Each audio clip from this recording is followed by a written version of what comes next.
बुला लूंगा।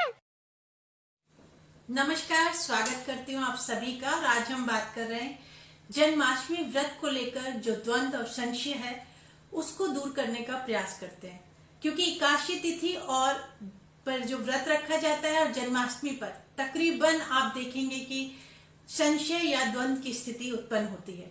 इसमें सबसे बड़ा कारण होता है कि एक जो उदया तिथि को मानते हैं वो लोग व्रत रखते हैं और कुछ लोग तिथि को और नक्षत्र को और वार को महत्ता देते हैं, क्योंकि हमारे त्योहार की बनने की जो एक विधि है वो तिथि, वार, नक्षत्र इन सब का विशेष महत्व होता है, तब जाकर कोई त्योहार मनता है।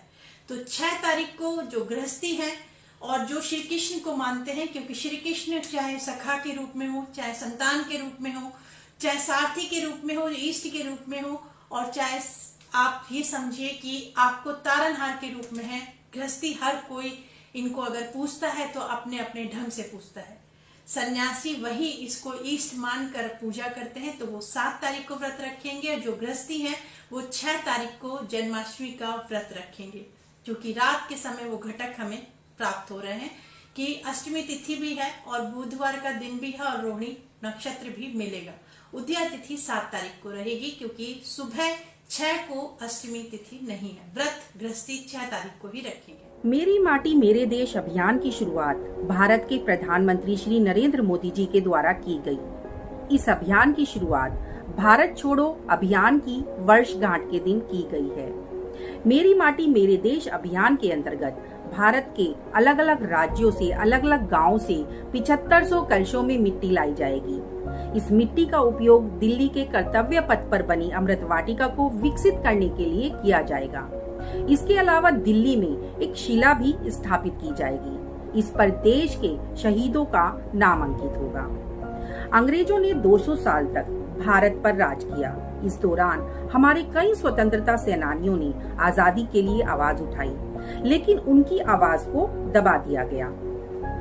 भारत की आजादी में लाखों लोगों का योगदान शामिल है, लेकिन हम उनमें से कुछ चुनिंदा लोगों को ही जानते हैं। इसी बात से प्रेरित होकर भारत के प्रधानमंत्री श्री नरेंद्र मोदी जी ने मेरी माटी मेरे देश अभियान की शुरुआत की है।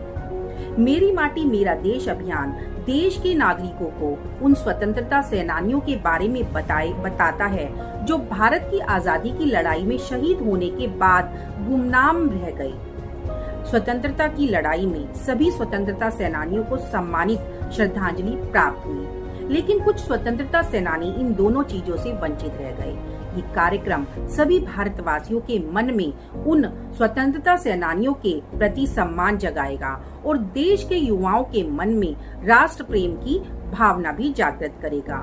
मैं प्रधानमंत्री जी का धन्यवाद करती हूँ, क्योंकि जिन्होंने जो गुमनामी की जिंदगी जी रहे थे, जिनके परिवार, उनको भी सम्मानित इसी तरह से करने का सोचा है, जिससे कि उनके परिवार को भी सम्मानजनक जिंदगी मिल सके और लोगों को पता चल सके कि इस परिवार ने भी हमारे देश को स्वतंत्र कराने में अपना बलिदान दिया। तमिलनाडु के मुख्यमंत्री के बेटे डीएमके नेता उदयनिधि का पुतला है। आज हमने जो है प्रतीकात्मक पुतला दहन किया है और तलवारों से उनका सर कलम किया है, क्योंकि उन्होंने कहा है कि मच्छर, डेंगू, मलेरिया और कोरोना की तरह सनातन धर्म को समाप्त कर देना चाहिए। और इसके बाद बेशर्मी से उन्होंने बयान दिया कि वो अपने बयान पर कायम हैं, जबकि देखा जाए तो लाखों वर्ष पहले अगर देखिए तो एक ही धर्म था, सनातन धर्म। 2-2.5 हजार वर्ष से कुछ जो है मजहब, पंथ, धर्म बने हैं, पहले एक ही धर्म था। इसलिए सनातन धर्म का न कोई आदि है न कोई अंत है। सनातन धर्म न कभी मिटा है न कभी मिट सकता है। हाँ, सनातन धर्म को अगर मिटाने की कोई बात करेगा वो जरूर मिट जाएगा। अयोध्या से मैं तपस्वी छावनी पीठाधीश्वर जगत गुरु परमहंस आचार्य आज मैं 10 करोड़ रुपए का इनाम घोषित कर रहा हूं। जो डीएमके नेता उदयनिधि का सर काट के ले आएगा वो हमसे 10 करोड़ रुपए का ले जाए पुरस्कार। और इसके बाद भी अगर कोई नहीं ले आया तो हम तलवार तैयार कर लिए हैं, मैं स्वयं रवाना होऊंगा और उसका सर काटूंगा।